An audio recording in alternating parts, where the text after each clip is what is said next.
Pause for a moment and listen to this with an open heart. Your waiting has not been in vain, even if for a long time you felt that your prayers were just hanging in the silence today. God wants to remind you that your story hasn't stopped and that a beautiful answer might be making its way into your life in a way you can't even see yet.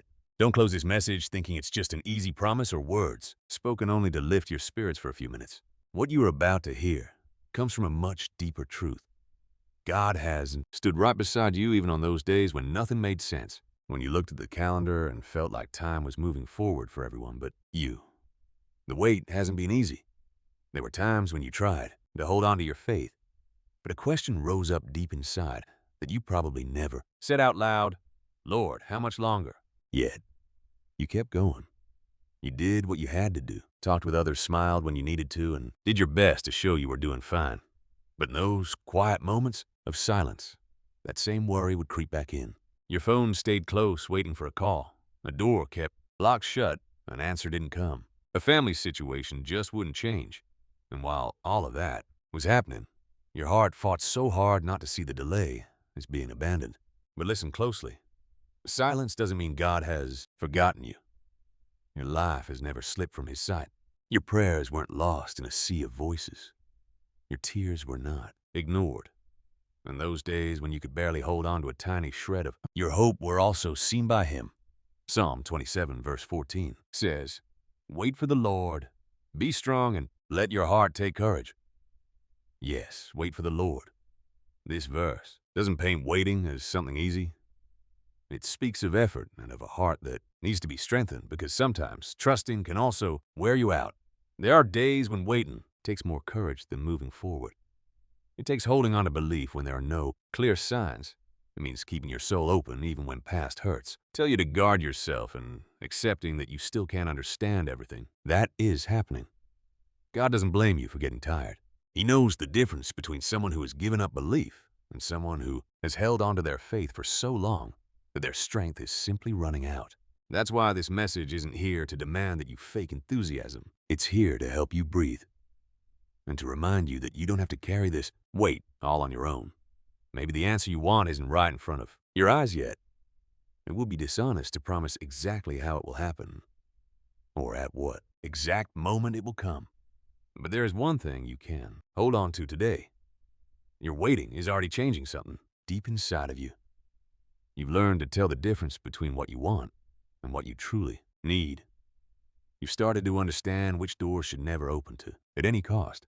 You are starting to see that some answers don't just change your circumstances. First, they change the way you relate to yourself, to others, and to God. While you were focusing on what wasn't happening, something was quietly taking shape. Now you are much more aware of your limits. Maybe you learned not to chase after those who chose to walk away. Perhaps you have started to protect your peace, recognize your worth, or understand that not every delay is a rejection. Sometimes time reveals what rushing would have hidden. This is so important. Just because something is taking time doesn't mean it will arrive exactly as you imagined it. God's beautiful answer isn't always a carbon copy of our plan. Sometimes it comes as a new direction, a clarity we didn't have before, an unexpected door, an inner peace, or the strength we need to let go of whatever was holding us back. The beauty of a divine answer isn't just about getting what you asked for, but also in discovering that God can guide you towards something that protects your dignity, your peace, and your purpose. Before we go on, I want to ask you an honest question. What has your heart been feeling during this wait? Write it down in the comments, even if it's just a single sentence. You can say, "I'm tired, but I'm still trusting. I need clarity." Or simply share what you haven't been able to tell anyone else. This space is here for you to acknowledge your feelings without shame and make a spiritual decision to not let this delay destroy your hope. If this message is already speaking to your life, hit the like button. Not just as a habit, but as a simple way of saying, I'm going to keep listening with an open heart. I also need to ask you something important. Please make sure you are watching and listening to this message on the official channel. Official Messages from God. Some of the audio from this channel has been used and reposted by other channels without permission.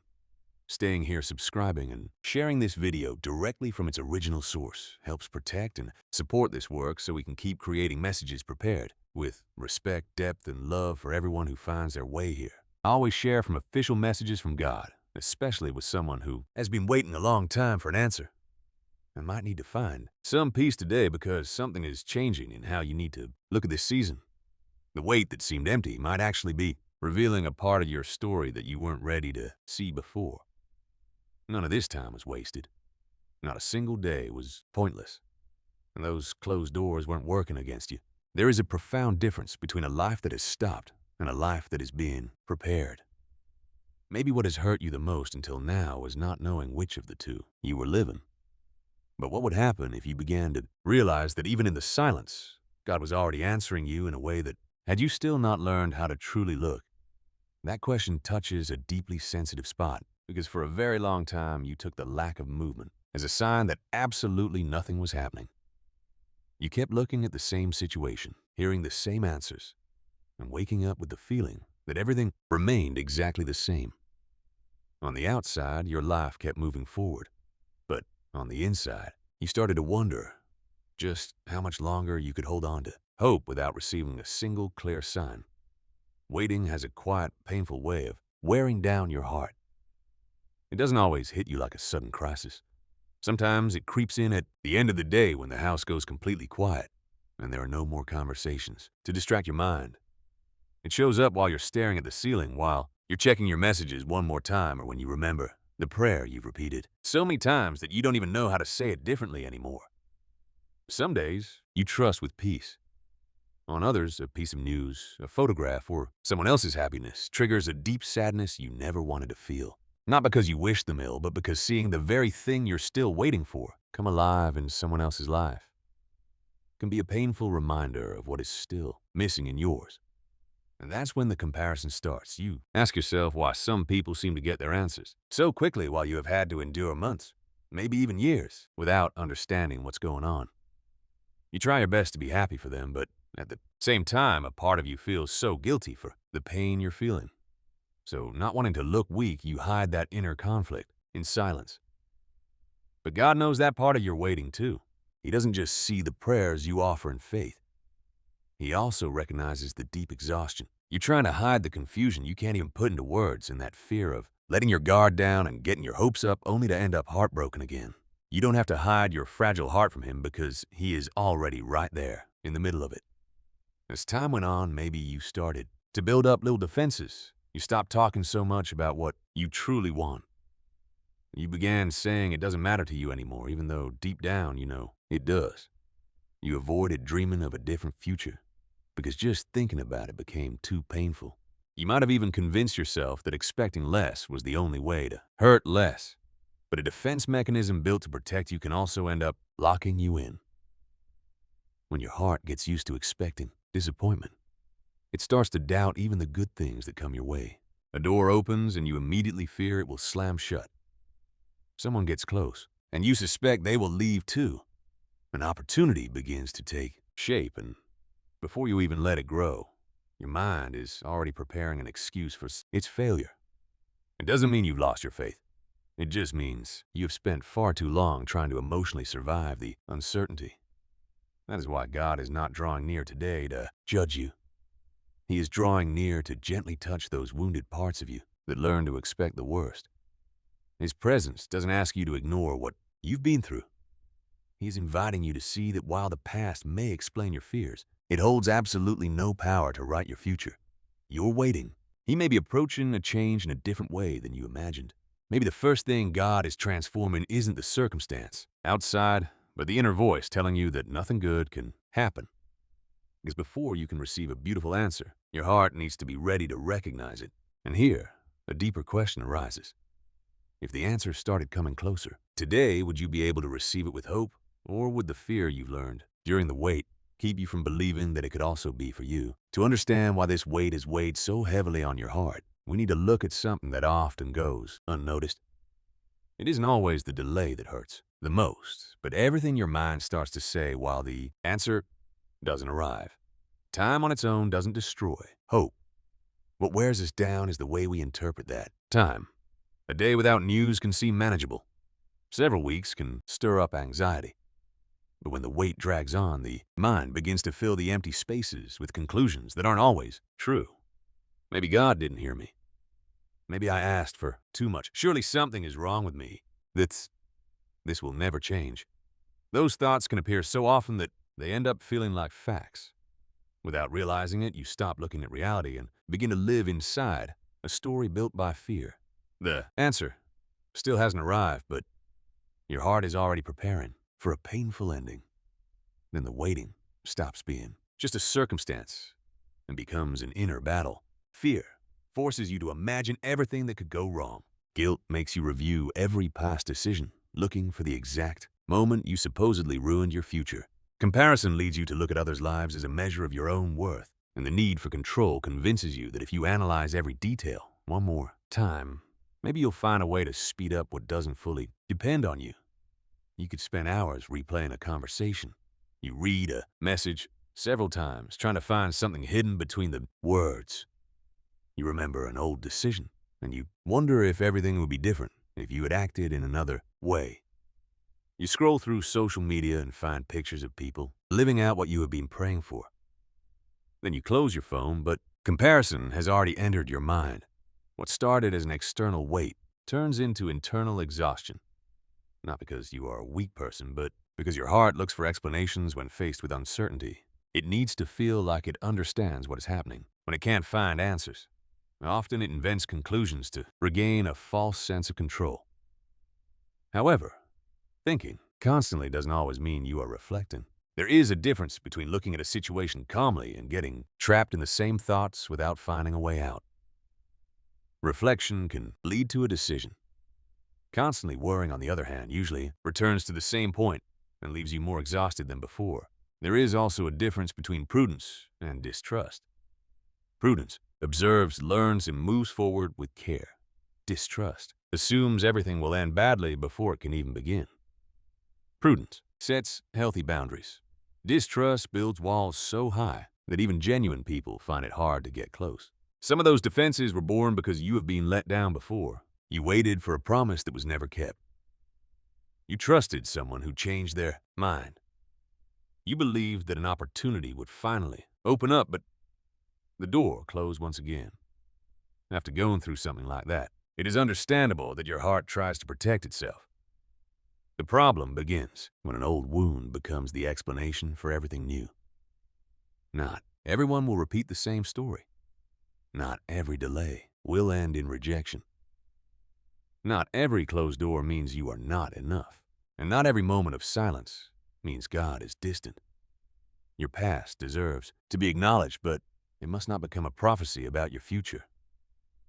Another common confusion arises between guilt and responsibility. Responsibility acknowledges a mistake. It learns and seeks to repair whatever is possible. Destructive guilt, on the other hand, keeps telling you that you are the mistake and that you do not deserve another chance. One helps you grow, and the other keeps you prisoner of something you can no longer change. God can show you areas that need maturity without destroying your dignity. His correction is nothing like a voice that constantly humiliates you. He can confront a decision and at the same time remind you that your life still has value, direction, and possibilities. The same is true for isolation. At times, pulling back a little can help you rest and sort out your emotions. But when silence becomes a permanent way of avoiding everyone, you might no longer be protecting your peace. You might be protecting your fear. Healing begins when you can honestly name what is happening inside of you. Perhaps you are not losing your faith. You might just be tired of feeling like you must stay strong all the time. Maybe you haven't stopped trusting in God, but rather you're afraid of getting your hopes up again. And maybe you don't want to control every detail because you are unable to let go, but because uncertainty brings back memories of times when you had no security at all. Understanding this changes the way you look at your waiting.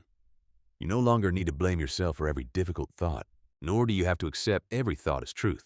You can observe it, recognize where it comes from, and ask yourself if it is describing what is actually happening or if it is just repeating an old fear. Fear can speak with great confidence and still be completely wrong. God does not ask you to ignore real risks, nor to call a lack of prudence. Invites you not to give your fears the right to completely decide how your story will end. Faith is not about denying uncertainty, but about remembering that uncertainty doesn't know the end either. While you are trying to get an answer from the outside, Maybe God began to shine a light on the conflict that had been growing inside you for a long time. Not to judge you, but to free you from whatever might keep you from enjoying the new when it arrives. Because a beautiful answer does not only require an open door, it also needs a heart that no longer looks at every opportunity through the wounds of the past. To understand how God deals with a person tired of waiting, we can look at a biblical story where delay pain and an apparently impossible promise met face to face, right when it seemed that time had already run out. Abraham had received a word from God that spoke of a future, descendants, and purpose. It was not a small promise. It touched one of the most sensitive areas of his life and the life of Sarah, his wife. They would move toward a new land, build a great family, and their story would have an impact that, at that moment, they couldn't even fathom. At first, a promise can fill the heart with energy. A person imagines how it will happen, watches for every sign, and wakes up thinking that maybe today will be the day. But as time goes on, without anything changing, that initial excitement starts to mix with questions. Abraham and Sarah walked for years carrying a word from God that they still couldn't hold in their arms. Every dawn represented a new opportunity, but it could also turn into just another day without fulfillment. The camp would wake up, the chores continued. The animals had to be cared for. Decisions had to be made, and life moved forward, while that promise remained open. They didn't live every day in an extraordinary scene. There were ordinary days every day, conversations and responsibilities that didn't stop just because they were waiting for something from God. Spiritual waiting often happens that way. You keep cooking, working, taking care of your family, replying to messages and solving problems while in a quiet part of your heart there remains this prayer that still has no answer. The years passed. Abraham's body was aging. Sarah also saw how time marched on and what seemed difficult at first began to look humanly impossible.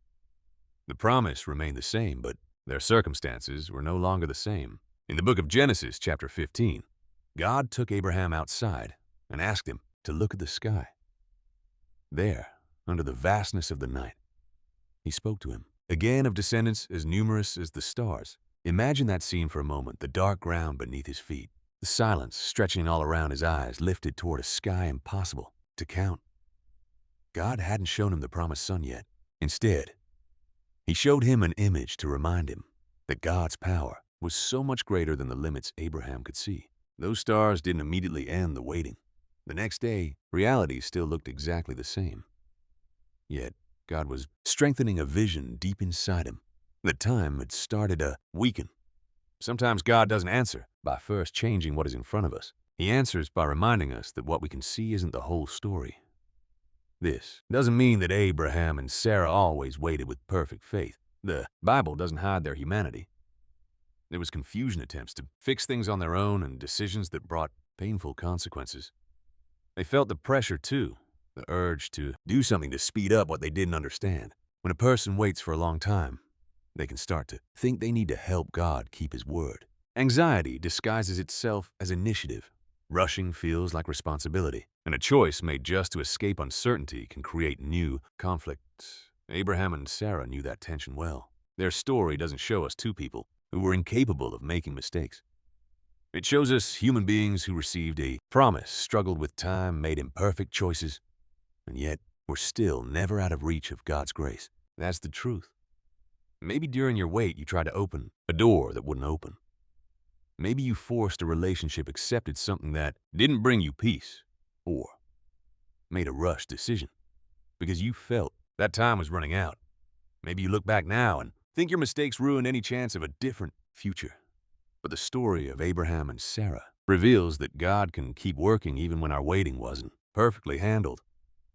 God's faithfulness didn't depend on them never feeling afraid, nor on them never doubting or failing. The promise was held together by the character of the one who made it. Later on, when Abraham was 99 years old, God spoke to him again. The gap between the promise and its fulfillment seemed vast, but the divine word hadn't aged. When Sarah heard she would have a son, her first reaction was to laugh. It wasn't a lighthearted laugh born of sudden joy. It was the reaction of someone who'd waited so long they no longer knew how to receive such an incredible possibility. That laugh carried years of frustration, human limitations, and a question that so many people still hold deep inside. How could this happen now? Sometimes opportunities that take too long to arrive don't bring excitement anymore. Instead, They bring fear. You start to think, I don't want to believe again, and end up disappointed all over again. Someone might hear a word of hope, but a part of their heart guards itself with doubt, not because they never had faith, but because they've had to wait for so long. God didn't ignore Sarah's reaction. In Genesis chapter 18, verse 14, a question is asked that echoes through all of history. Is anything too hard for the Lord? That question didn't deny Sarah's age, nor did it pretend the situation was simple. It placed human limits right up against God's limitless power. Sarah didn't have to pretend that the years hadn't passed. Abraham didn't need to deny how impossible the situation seemed. Both of them had to understand that the promise didn't depend solely on what their own strength could produce. In the end, the promised son was born.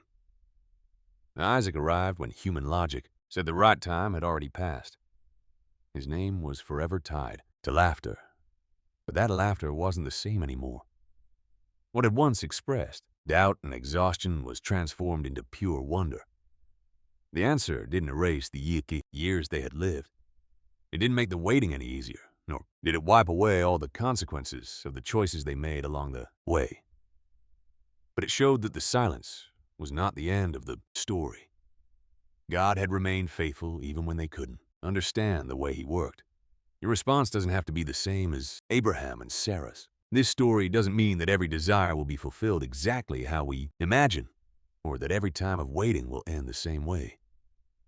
The Bible doesn't invite us to turn one specific story into an automatic guarantee for every single situation.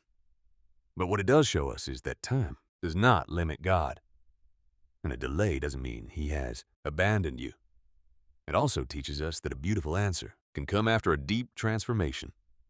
Abraham and Sarah were not the same people who had heard the promise for the very first time. The years exposed their fears, their attempts to control things, their mistakes, and their need to learn to depend on something far greater than their own abilities. The waiting may have also revealed things inside you that you wouldn't have seen any other way. It showed you where you were looking for security, how much power other people's opinions had over your decisions, and what parts of your identity were tied to getting a specific answer. But God does not reveal to humiliate. He reveals to restore. The promise that seemed to arrive late appeared at the exact moment. It could no longer be mistaken for mere human effort. What seemed like a finished story became the beginning of something much greater. Throat clearing. So when you look at your current circumstances, don't mistake them for the whole of your future. What you see today is just a part of the story, not necessarily its. In conclusion, Abraham looked at his age. Sarah looked at her limitations, but God saw a future they weren't yet ready to hold. Maybe at this very moment, you too are looking only at what seems impossible, while God is starting to bring you an answer that won't come, to reward a perfect wait, but to show you that his presence never left your side. Yet, between knowing a story like this and learning to trust again, there is a deeply human step. After waiting for so long, the heart needs to learn how to stand up again without demanding immediate signs. That was what began to happen in the life of Elena, a 46-year-old woman who had been waiting so long for an answer that, without realizing it, she'd started to measure her days by what hadn't happened yet. Every morning, she would get up before her alarm could go off a second time. She made coffee, opened the kitchen curtains, and stood for a few seconds looking out at the street. The neighbors were leaving for work. A bus would pass at almost the same time, and light began to stream across the table. Everything seemed to move with normalcy except for the situation weighing on her mind. Elena was waiting for a stable job opportunity after going through a period of major changes. She had sent out applications, talked with acquaintances, and taken part in interviews that seemed promising. On more than one occasion, she was told they would call her back. She would return home with a glimmer of hope, place her phone nearby, and try to go about her day. During the first few days, she waited with excitement. But later, every sound from the phone made her heart race. Upon discovering it was just an unimportant notification, she felt a disappointment she tried to brush off. They might still call, she would tell herself, but the call never came. As the weeks passed, she stopped telling her family about the interviews. It was uncomfortable to answer the same questions and admit she still had no news. Whenever someone told her she just had to trust, she would smile politely, even though inside her a mix of sadness and exhaustion was brewing. Elena kept praying, but her prayers had changed. She used to talk to God about her dreams. Later, she began asking, only for the strength to get through. another day without feeling defeated. She hadn't stopped believing, but she was exhausted from living in constant anticipation of an answer. The waiting began to affect deeper parts of her. She no longer just wondered when she would find a job. She began to question her own abilities, her age, and everything she had built over the years. She looked at other people's lives and thought that maybe she had missed her chance. One afternoon, after receiving yet another rejection email, she closed her computer and sat in silence. The house was quiet, but her mind was not. She felt the urge to immediately look for another job opening to update her resume again and sending more applications, as if stopping for just a few hours meant giving up. Then she realized something. She was no longer acting out of confidence, but out of fear. For months, she had believed that staying in motion was the only way to keep hope alive. However, that afternoon, she realized she was using activity to avoid listening to everything she was feeling. She got up from the table, walked to the window, and took a slow breath.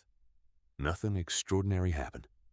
She didn't receive a phone call right then, nor did an immediate solution appear. She simply offered a different prayer. Lord, I don't know how to control this anymore. Help me live without becoming a prisoner of what I am waiting for. That prayer didn't change her external situation, but it opened up a new space inside her. Elena began to set small boundaries.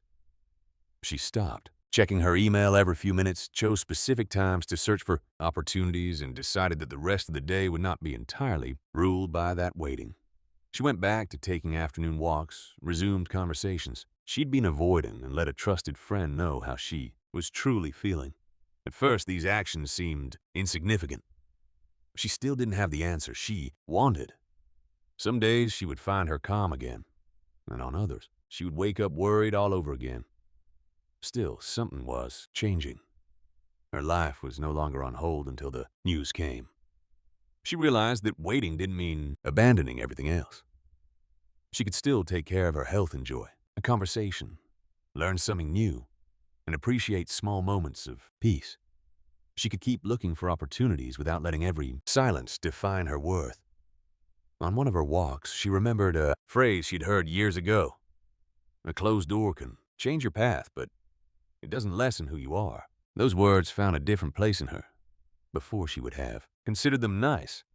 Now she understood that she needed to live them. Her identity could not depend entirely on a response from a company. That realization didn't erase her practical needs. Elena needed to work, and she didn't try to spiritualize a real difficulty. She kept sending applications and making responsible decisions. The difference was that she no longer interpreted every rejection as a judgment on her future.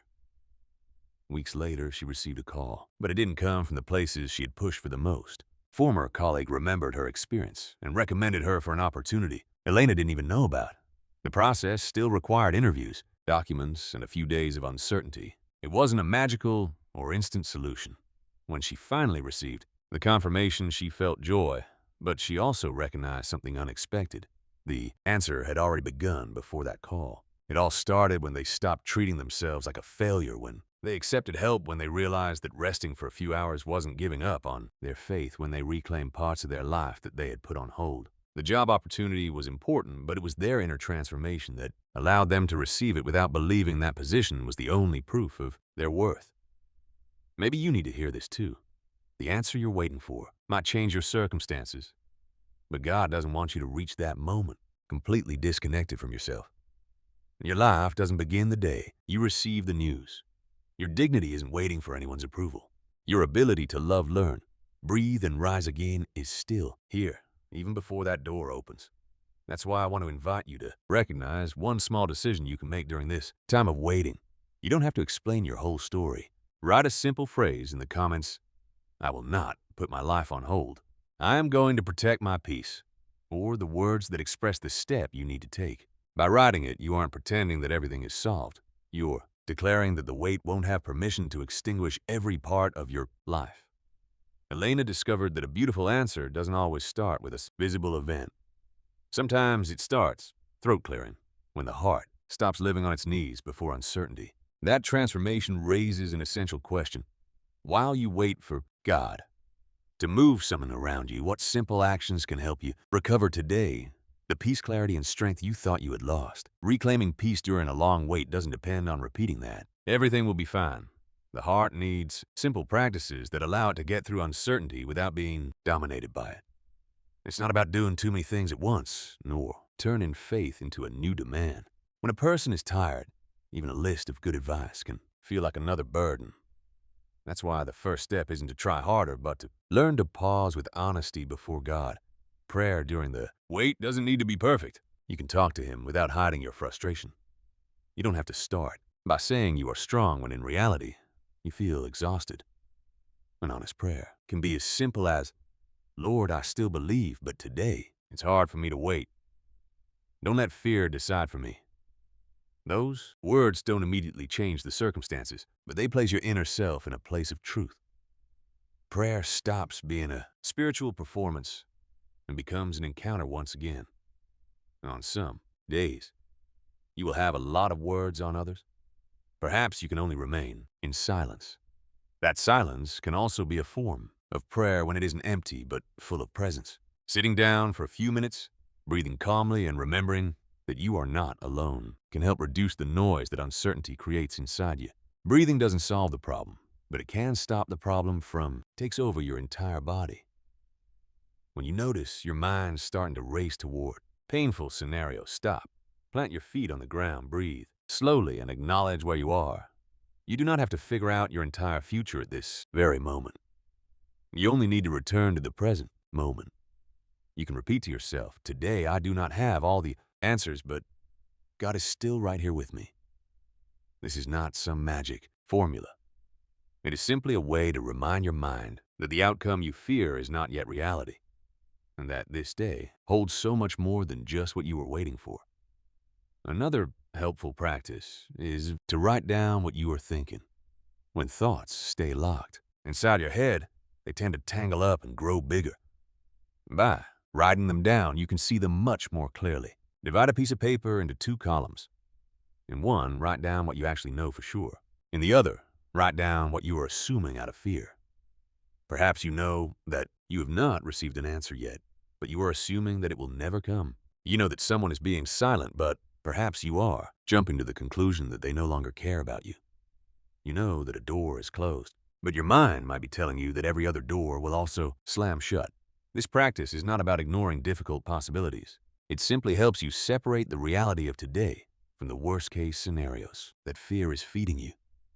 Once you have written it all down, bring those words to God, not to demand an immediate explanation, but to say, this is what is weighing on my mind. Help me to see clearly.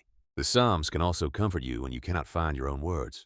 Their writers spoke of heartbreak, exhaustion, doubts, trust, and hope, without pretending that life was easy.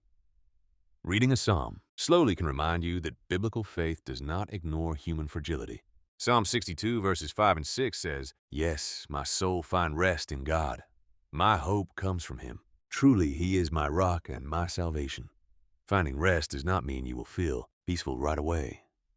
It simply means choosing to return over and over again to God's presence, even when your mind starts to race again. Some days you will have to make that choice, dozens of times. Worship can also open up a sacred space inside your heart, not as a way to escape reality, but to remind yourself that your troubles are not all there is.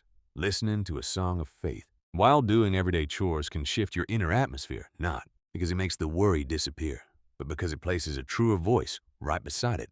You also need to protect your mind from constant noise and distractions. When you are waiting for important news, constantly checking your phone keeps your body in a constant state of high alert. Every single notification feels like it must be the answer. Every silence feels like another disappointment. Setting specific times to check your messages, emails, or updates is not a lack of care. It is a gentle way to guard your peace of mind. Social media deserves the same. Be careful. During sensitive seasons, constantly watching other people's achievements can feed an unfair comparison. You only see the moment someone received their answer, but you don't know the whole story behind that photograph. Stepping away for a while from certain content doesn't mean you're jealous or that you're a bad person. It might just be a necessary boundary while your heart finds its balance again.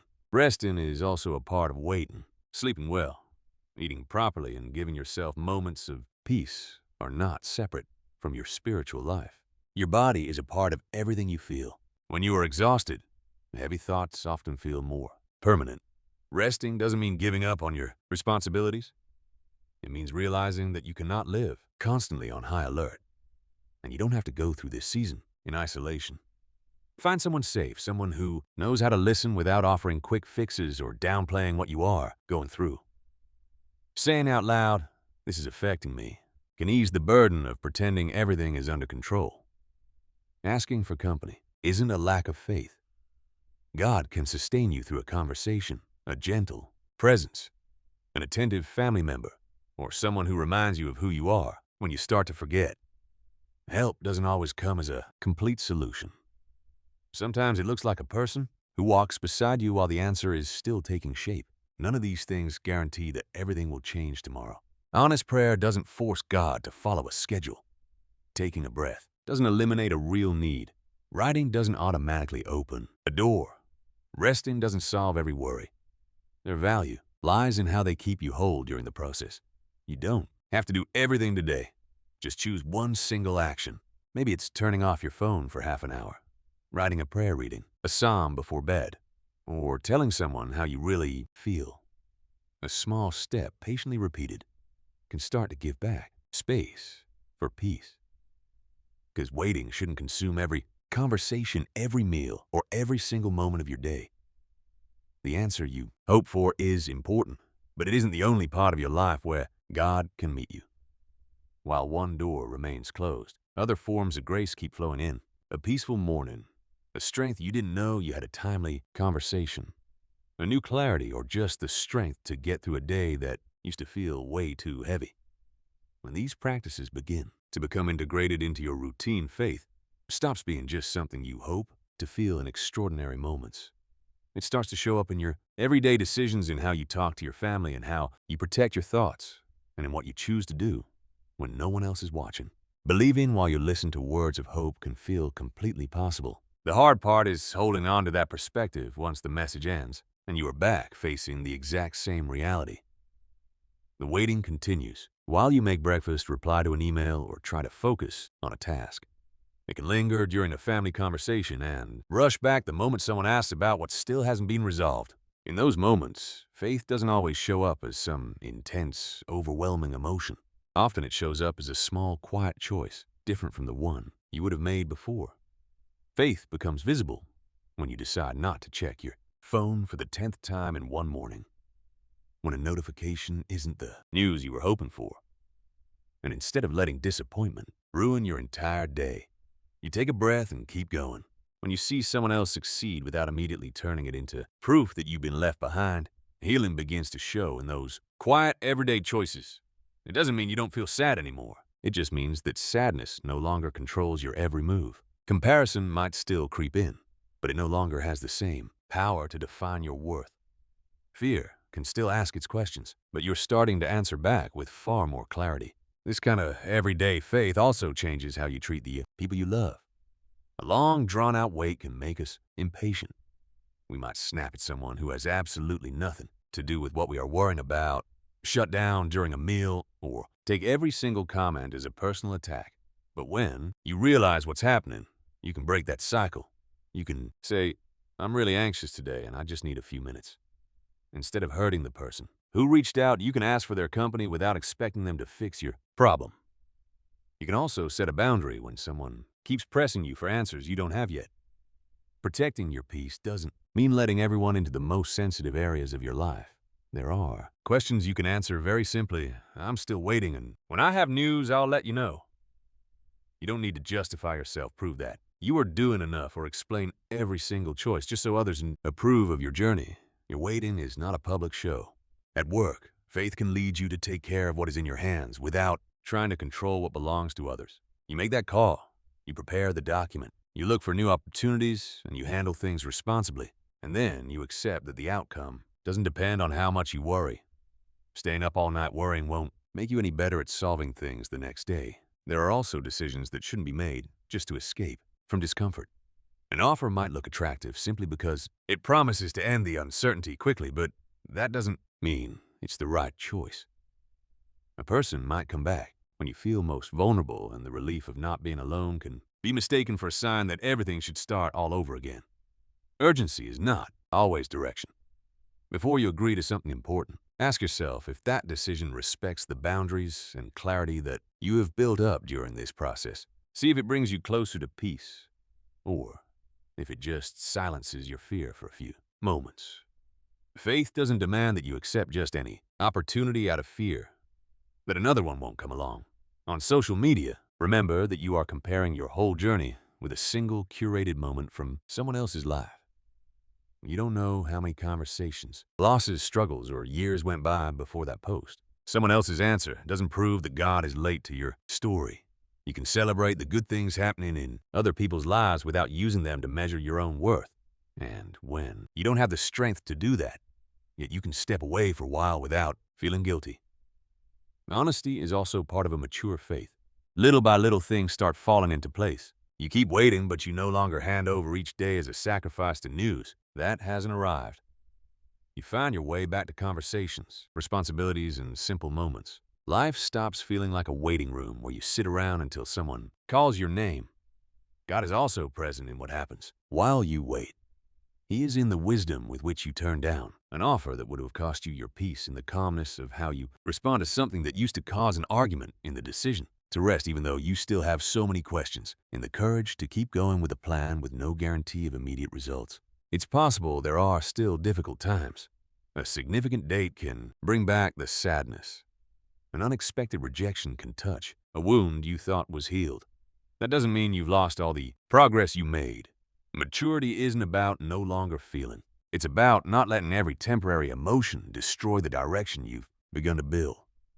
That's how the waiting begins to lose some of its power. It is no longer the sole center of your story. It is still important, but it coexists with other truths. You can still love, work, learn, set boundaries, and recognize the goodness of God in places that used to go unnoticed. However, there comes a point where practice is responsible. Decisions and the support of others still do not answer the deepest question. You can be doing everything in your power and yet still look at the sky without understanding why God doesn't speak with the clarity you desire. And then arises the question that many people are afraid to ask. When God is silent, does it mean He has distanced Himself, or is there a form of presence you still haven't managed to recognize? That is one of the most delicate moments of faith. When you have prayed over and over for the same situation, it is only natural to long for a clear answer. Do you want guidance that leaves no room for doubt? A sign to confirm that you're moving forward in the right direction, or a visible change that lets you find rest. But as the days pass, nothing happens that you can interpret with any certainty. You read a Bible verse and try to live by it. You listen to advice, trying your best to keep a responsible attitude. Still, at the end of the day, the question lingers. Lord, are you actually doing something? Or am I just waiting around for nothing? Asking a question like that doesn't make you a person of weak faith. Throughout the Bible, we see men and women who loved God deeply yet went through seasons where they simply could not make sense of His silence. The Psalms are filled with honest questions, cried out by people who trusted and suffered all at once. Indeed, Psalm 13 opens with a painful, searching question. How long, Lord, will you forget me forever? Those words didn't come from a complete lack of faith. They came from a relationship deep enough to be completely honest. The psalmist didn't pretend to understand everything. He took his confusion straight to God. Mature faith doesn't always say, I know exactly what is happening. Sometimes it says, I don't understand, but I will keep showing up before you. That too is what it means to endure. God's silence isn't automatic proof that He has abandoned you. At the same time, we shouldn't make up easy, superficial explanations for every delay. It would be easy to say that every season of waiting is because a special blessing is being prepared, or that every closed door will inevitably lead to something better. But life is far more complex, and faith needs to be more honest. Not every delay can be explained away. Some situations stem from human choices, processes that simply take time, unjust systems, circumstances beyond our control, and losses for which we can find no satisfying reason. Claiming we understand all the reasons only piles more weight onto a heart that is already exhausted. God doesn't demand you to find a spiritual explanation for every single wound before you can draw near to Him. You can admit that something was unfair. You can acknowledge that the waiting hurt you.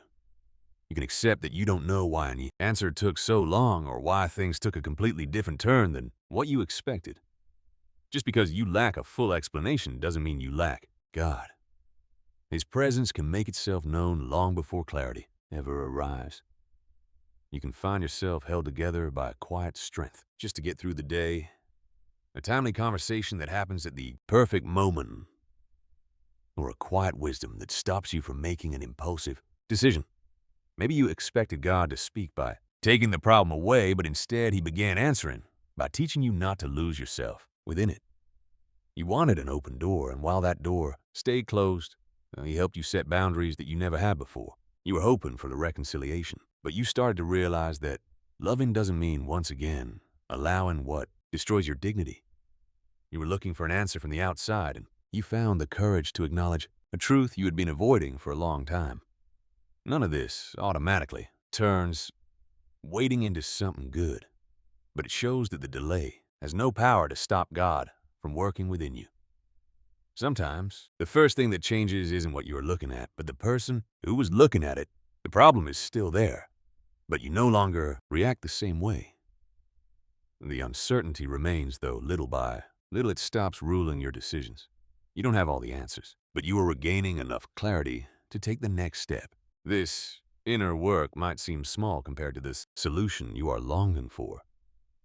Yet, an answer on the outside received by a heart still gripped by fear can become another source of anxiety. That is why, while you wait, God may be strengthening your ability to discern, receive hold onto, or even reject what doesn't align with the life you are rebuilding. This doesn't mean that every delay has a hidden purpose that you will fully understand one day. It means that even in the midst of a confusing season, God can meet you and bring forth life. His work doesn't depend on circumstances being perfect. A seed grows underground without immediately showing what is happening. For a while, the surface seems completely still. There are no branches, no fruit, no obvious signs. Yet, beneath what your eyes can see, something is starting to break through. This picture isn't meant to promise that every desire will be fulfilled exactly the way you asked. It reminds you of something far more certain. What is unseen is also a part of reality. You cannot measure all of God's presence solely by what changed this week. Maybe the phone call hasn't come yet, but you received the clarity to stop chasing any answer that was draining you. The relationship still hasn't been restored, but you have learned to stop carrying guilt that isn't yours.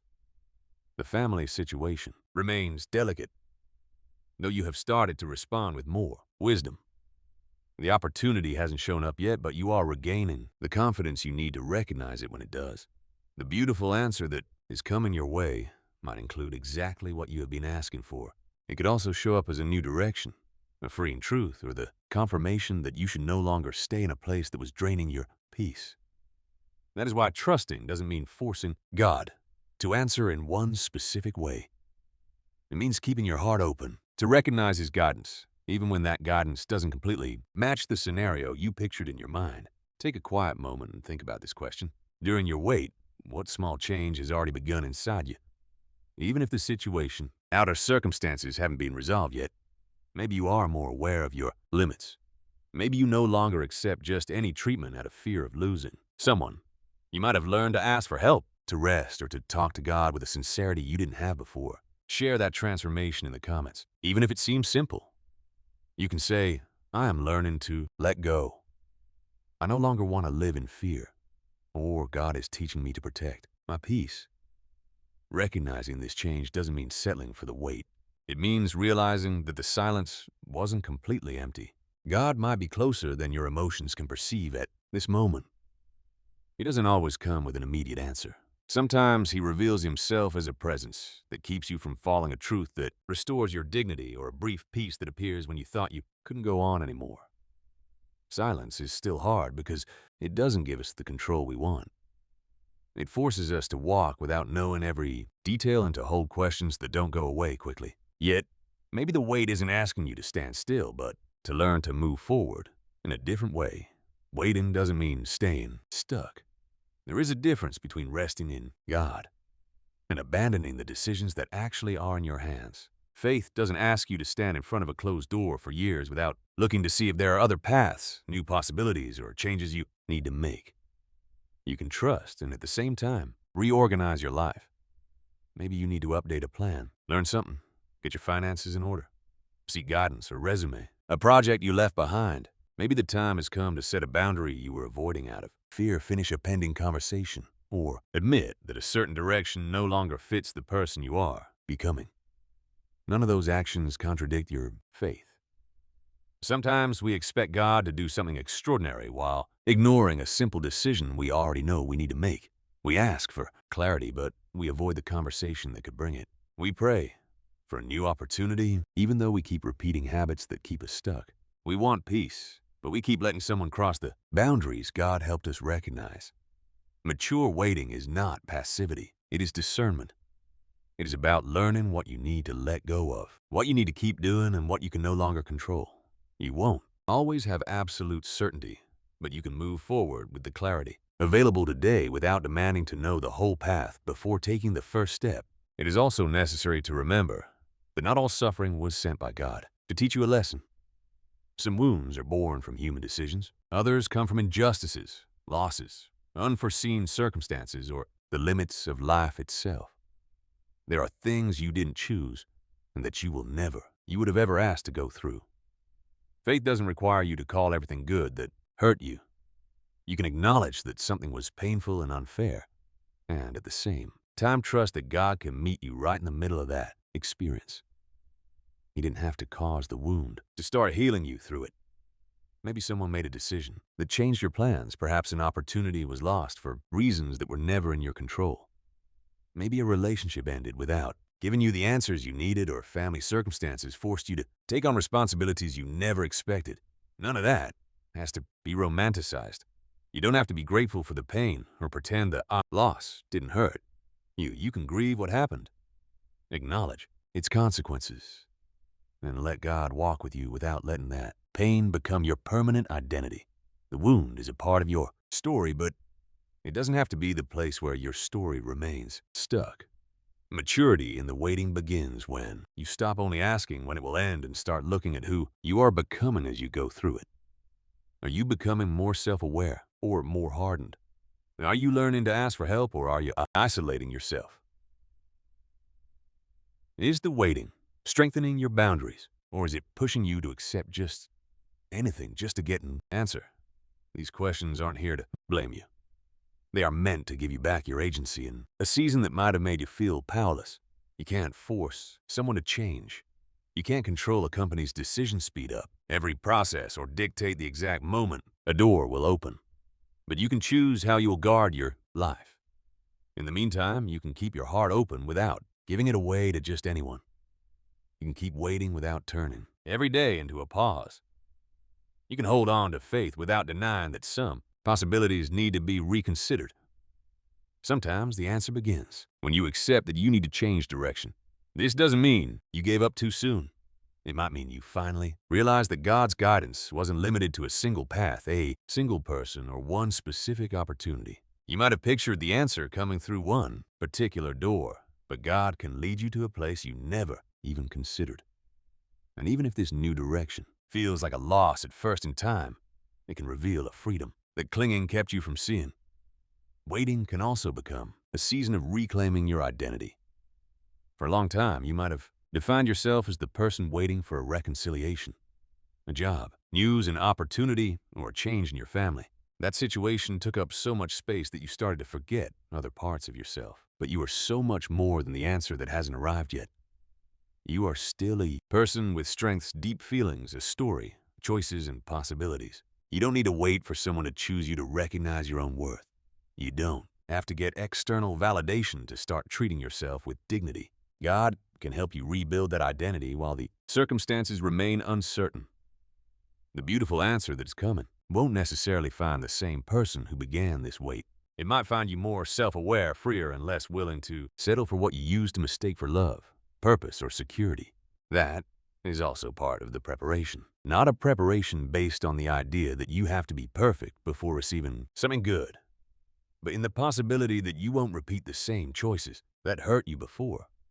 Waiting with maturity means continuing to live, celebrating a birthday even if a certain person doesn't call cooking a meal, even when you are still worried, making plans for next month without knowing exactly how everything will work out, laughing again without feeling like you are betraying what still hurts you.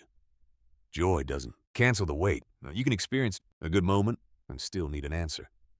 You can enjoy the present without giving up on your prayers. Life doesn't have to be divided between the day. Everything gets resolved, and all the days before it. God also dwells in those middle days. He is in the strength you get to get back up, in the wisdom to not go back to what was hurting you, and in the peace you feel as you begin to accept that some things are out of your control. Your wait might end with a door opening. It can also end when you realize you no longer need to stand in front of that door to keep moving forward. Both paths take courage, because sometimes the hardest part isn't waiting for an answer, but letting God heal what the waiting left behind in your heart. You can receive good news and still feel afraid. A door can open, and instead of instant joy, a question might slip in. What if I lose it again? Someone might come into your life with genuine intentions, but a part of you stays on guard, looking for signs that they too will end up leaving. This doesn't mean that you are ungrateful or that you're pushing away good things. It simply means that some experiences left behind, wounds that need to be treated with patience. Being abandoned can teach you to expect goodbyes even when no one has said they're leaving. Betrayal can make you overanalyze every word, every silence, and every change in tone. Exhaustion can make a beautiful opportunity feel like just another heavy responsibility. After waiting for a long time, your heart can get confused and believe that staying in control is the only way to keep safe. So you try to anticipate every single move. You overthink everything that could happen. You prepare responses for conversations that haven't even happened. And you look for guarantees that no one can ever give you. But trying to control every detail won't always brings a sense of security, but often it only prolongs your exhaustion. Emotional healing begins when you realize you don't need to predict everything just to walk with dignity. You can observe a situation closely without becoming a guard over every possibility. You can set boundaries without closing off your heart completely. You can also move forward slowly without feeling like you have to trust everything and everyone right away.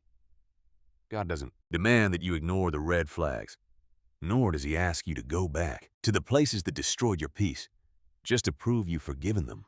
Forgiveness doesn't mean denying what happened, allowing the same harm again, or giving up the boundaries you've learned to build. Sometimes healing shows up in your ability to say, I won't hold on to hatred, but I won't accept what made me lose myself ever again. Your dignity is also a part of your restoration. Maybe the waiting made you feel like you weren't enough. An answer took too long, and you started to think that others were more prepared, more valuable, or more worthy of being chosen. A relationship ended, and your mind turned it into proof that you'll always be abandoned. A project failed, and you begin to doubt everything you're capable of building. But an outcome has no authority to define your entire identity. Not being chosen this time doesn't mean you'll never be valued. A loss doesn't prove that you're destined to lose everything. An answer that didn't come the way you expected doesn't mean your life has no direction either. God can walk with you as you separate your worth from what happened. He can help you look back at your story without hating yourself. You can acknowledge wrong decisions without turning them into a permanent life sentence. You can admit you trusted the wrong person without calling yourself naive for the rest of your life. You can learn from an experience without letting that experience become your identity. Healing doesn't mean forgetting every detail. It means the memory no longer controls how you respond to the present. The wound may still be a part of your story, but it loses the power to direct all your choices. This process isn't always linear. There will be days when you feel more free, and others when a single word, a date, or a situation stirs up old feelings. That doesn't mean you're back at square one. A difficult moment doesn't erase how far you've come. When that feeling shows up, you don't need to feel ashamed. You can acknowledge it and say, this reminds me of something I went through, but it doesn't mean the same story is happening all over again. Then look at your current reality. Look at the facts. Listen closely and let time reveal what you don't know yet. Trust can be rebuilt little by little. You don't have to give away your entire heart from the very first moment. You don't have to close every door just because you're afraid of getting hurt. You can allow consistency, respect, and truth to prove themselves through repeated actions. God is not rushing your process. His presence can meet you at the exact pace you need. He isn't disappointed that there are still tender places inside of you. He approaches you with tenderness, never denying your pain, and never letting that pain have the final word. Psalm 147 verse 3 says that God heals the brokenhearted and binds up their wounds. A bandage doesn't blame the wound for existing. It covers it, protects it, and lets time do its work in healing.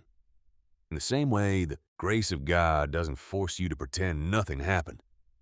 He offers you a safe place to heal without losing your dignity. Maybe the answer that's coming won't instantly fix everything the waiting left inside of you, but it can meet you at a different place where you are more aware of your boundaries, less willing to live out of fear, and ready to receive without giving up your peace.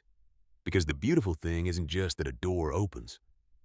The truly beautiful thing is that when it does open, you won't have to step through it, feeling like you have to prove your worth, control every outcome, or settle for anything just because you're afraid of waiting all over again. From that place of healing, a new way of speaking about your life begins to grow, not as a list of rehearsed phrases to deny what you feel, but as a deep inner choice. It means refusing to let fear be the only voice of authority over your future. Today, you can admit that this waiting has exhausted you. You don't have to hide it. There were days when hope felt so small, moments when you doubted yourself, and nights when you imagined that nothing would ever change. But being tired doesn't mean your story is over. Feeling weak at times doesn't mean God has walked away. Fear might speak, but it no longer gets to decide. It can tell you that you've wasted too much time, but the time you lived through has also given you clarity. It can insist that all the doors will stay closed. But a closed door doesn't know all the possibilities that still exist. It can remind you of what went wrong, but it has no right to turn one painful experience into the final destination of your entire life. Today, you can say with peace, I don't know every detail of what's coming, but I'm not going to build my future solely on the memories of what hurt me. That, too, is faith, not some fake assurance that everything will happen exactly as you want, but the willingness to keep going without treating the worst-case scenario as if it were already a fact. You don't have to view every delay as a rejection. You can acknowledge that you don't have an answer yet without deciding that you've been forgotten. You can admit that the situation is still unresolved, while still holding on to the trust that God is still with you. Your story isn't empty just because a prayer is still unanswered. There are signs of life in you. You are still searching for clarity. You keep getting back up. You have learned to recognize boundaries to protect your peace and to distinguish between a genuine opportunity and a decision made purely out of desperation. Maybe you used to think that victory meant immediately receiving what you asked for. Today, you are beginning to realize that there is also victory in not losing yourself while you wait. It is a victory to have kept your sensitivity without letting everyone hurt you. It is a victory that you started praying again after being disappointed. It is a victory to admit that you need support and to stop carrying everything in silence. True, faith does not always look like a door opening right in front of you. At times, it is the strength to not walk back to a door that you already know will destroy you. You can look forward without denying what happened. You do not need to forget. In order to move forward, you only need to stop consulting every wound before making a new decision. From this day on, you can watch your thoughts much more closely. When the thought, nothing good will happen, creeps in, you do not have to accept it right away. You can answer, I do not know exactly what will happen, but this waiting has no authority to cancel all my possibilities. When comparison tries to tell you that, you are too late. Remember that you are not living someone else's story. Your path has its own timing, responsibilities, and processes that cannot be measured by someone else's snapshot. You do not need to rush to prove that you are also moving forward. Rushing can make you accept any answer that contradicts the peace God began to rebuild inside you. So when something comes your way, you will be able to look at it with discernment. Not everything new will necessarily be right, but you will not automatically reject every opportunity out of fear of hurting again. You can welcome the good without abandoning your boundaries. You can listen to a proposal without immediately giving up all of your security. You can feel hope without demanding an impossible guarantee. You can move forward step by step. These words are not a demand for you to feel strong. All day long, there will be moments when you will need to repeat them, because fear will return. That does not make them any less valuable. Faith is also built through decisions that must be renewed. God can still surprise you, but you do not need to define beforehand the exact details of that surprise. Maybe an answer will arrive through the door you have been praying for, or it might appear down a different path. It is also possible that clarity will help you understand that what you are chasing is no longer what is best for your life. In any of those situations, you will not walk alone. The same God who held you up when there were no signs will continue to be with you when you must recognize, receive, or discern the answer. His presence does not end when the waiting is over. He will also be in the decisions that come afterward. That is why today you do not declare that you will never feel afraid again. You acknowledge something more real. Even if fear appears, it will not have the final say. Your worth does not depend on the speed with which an answer arrives. Your life is not falling behind. Your prayer is not rendered useless just because the process was long, and the fact that you still cannot see the end does not mean that you are walking toward the void. There is a beautiful answer on its way, but its beauty will not lie solely in what changes around you. It will also be in the person you will be able to recognize when it arrives, someone who no longer needs to beg for approval, accept just any condition, or give up their peace just to feel chosen. Your waiting was not in vain, because even before the outcome, something real began to rise up within you. Now you can speak from a different place. I do not know when this season will end, but I know that I will not be destroyed by it. God is still with me. My life retains its purpose, and while clarity is on its way, I will keep walking with dignity, faith, and hope. After so many words, there comes a moment when the soul no longer needs to keep arguing against fear. It needs to rest. You do not have to find tonight the complete explanation for what you went through, nor resolve in just a few minutes what has been occupying your mind for so long.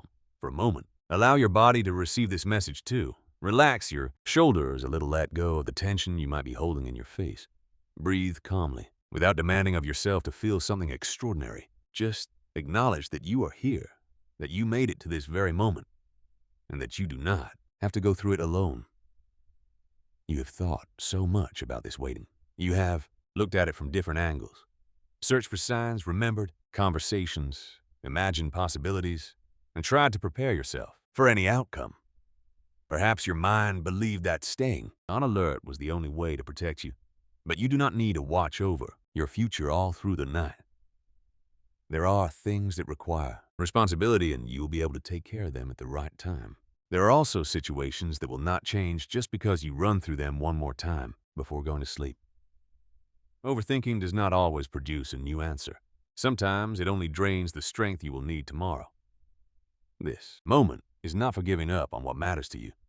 It is for handing over to God the burden that was never designed to rest solely on your shoulders. You can acknowledge your limits without feeling ashamed. You cannot control the decisions of other people. You cannot force anyone to answer. Open a door before it's time, or guarantee that everything happens exactly as you imagined. Nor can you go back to the past to change every choice you question today. However, you can decide that tonight you will not fight against everything all at once. Choose just one. Worry the one that appears most frequently, the one that returns when the house grows quiet, or the one that makes you feel like you have to resolve something immediately. You do not need to say it out loud, just acknowledge it before God. Perhaps it is a work-related answer, a family situation, a relationship, a financial struggle, or a decision you just don't know how to make. It might be a prayer you've been repeating for so long that you can't find any new words. Now imagine opening your hands. For a long time, you've held onto that worry so tightly, as if letting it go for just a few minutes meant losing control. But surrendering it to God doesn't mean you stop caring. It's admitting that your soul needs a place to rest while the answer is still unfolding. You can say in your heart, "Lord, this matters to me, but I can't keep carrying it this way." You don't need to feel instant relief for your surrender to be real. Maybe the anxiety will linger. Perhaps your mind will wander back to it in a few minutes. When that happens, don't blame yourself.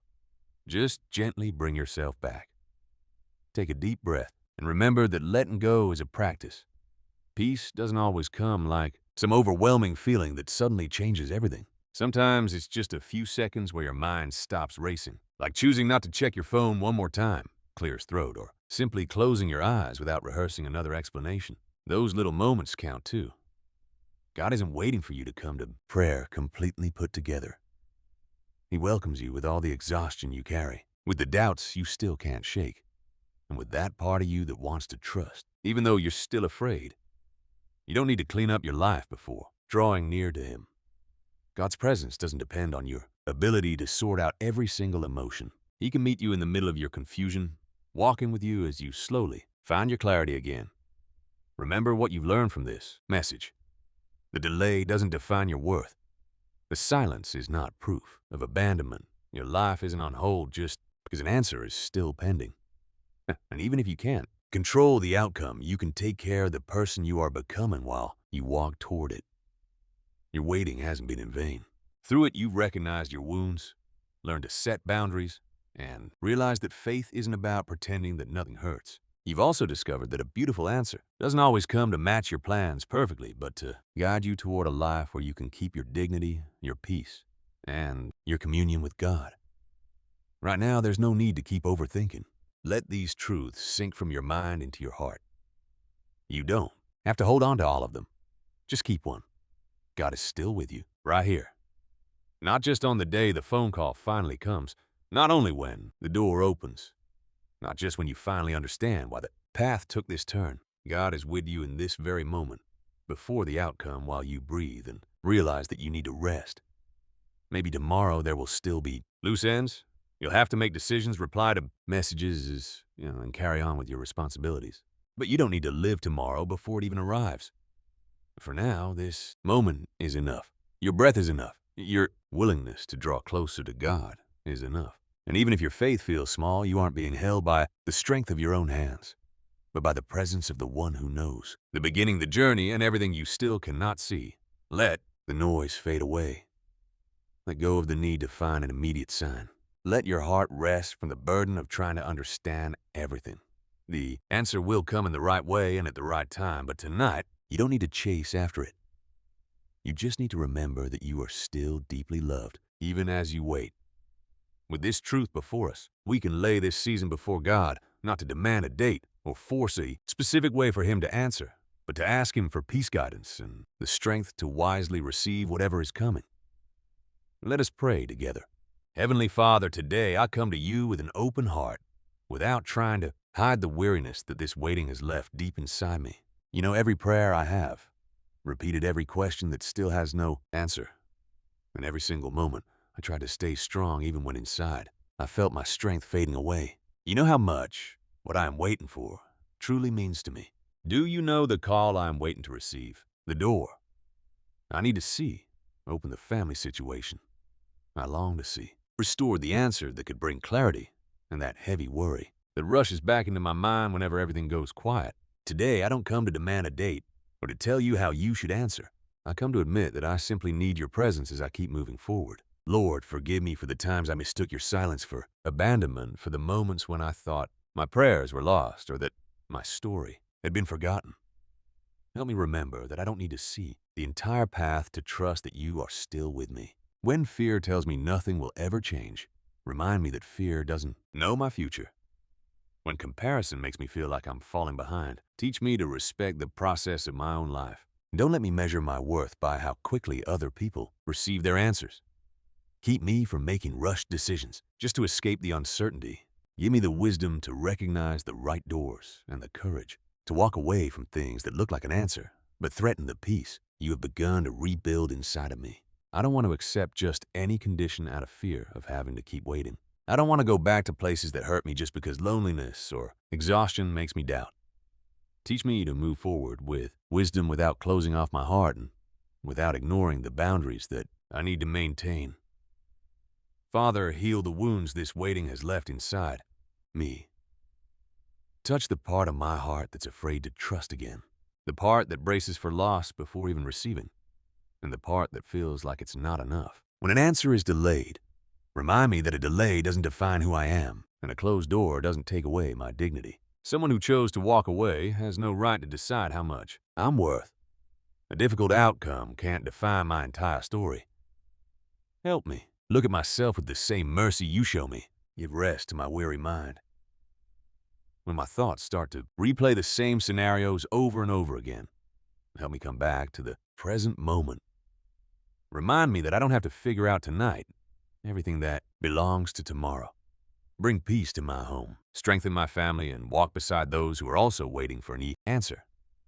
Visit the person listening to this prayer who is worried about their child, their marriage, their health, their job, or a financial need that's keeping them awake at night. Don't let fear destroy the unity of their home. Give us patience to speak humility, to listen, and the wisdom not to take our exhaustion out on the ones we love. Lord, place safe people on our path, people who know how to walk beside us without judging, listen without dismissing us, and stay without trying to control our lives. Also, give us the humility we need to ask for help when the burden becomes too heavy to bear. Today, I surrender to you everything I cannot control. I give you the decisions of others, the processes I cannot speed up, and the answers that don't depend on me alone. I give you the past I cannot change, and the future I do not yet know. I don't want to keep carrying in my own strength what I need to place in your hands. Until clarity comes, teach me how to live. Help me not to waste today by only looking at what is still missing. Help me see the beauty in a simple conversation, the stillness of the morning, the warmth of my family, and the small opportunities that keep coming my way. Don't let an unanswered prayer make me forget all the ways you are already holding me up. If the answer that is coming is different from what I imagined, to prepare my heart to accept it. If I need to change direction, give me the peace to do so. If a door is meant to open, grant me the wisdom to walk through without losing my boundaries. And if I must wait a little longer, renew my strength and don't let me make the waiting the center of my entire life. I believe you are working even in what I don't understand. I believe that your presence doesn't depend on my emotions and that you are still close even when I can't feel it clearly. Today, I choose not to call this season empty. Yes, there were tears, but there was also growth. There was exhaustion, but I also discovered a strength I didn't know I had. There were closed doors, but they began to open, true spaces within me. Thank you for not rejecting me in my days of doubt. Thank you for listening to even the prayers left unfinished. Thank you for staying close when I didn't know how to go on. Now I place my hope in you, not because I have all the answers, but because I know your love, and I know I can rest in your presence. Receive my waiting, receive my questions, receive this part of my story that still remains open. And when the answer comes, help me to receive it with gratitude, serenity, and discernment. May I never forget what I learned along the way, nor ever give away my peace again out of fear of losing what you place in my hands. Amen. Stay still for just a few moments. You don't need to rush away from this moment or hurry back to all your worries. Just breathe and hold on to this truth: God is still with you, before, during, and after the answer. Share this message with someone who's been waiting for a long time and needs to be reminded that their life is not being forgotten. Subscribe to Messages from God Official and come back to keep finding words of faith, comfort, and hope from our official channel. And when your heart starts to wonder again if all this time made any sense, remember this: the wait didn't write your ending. It only prepared your eyes to recognize the answer when it begins to arrive.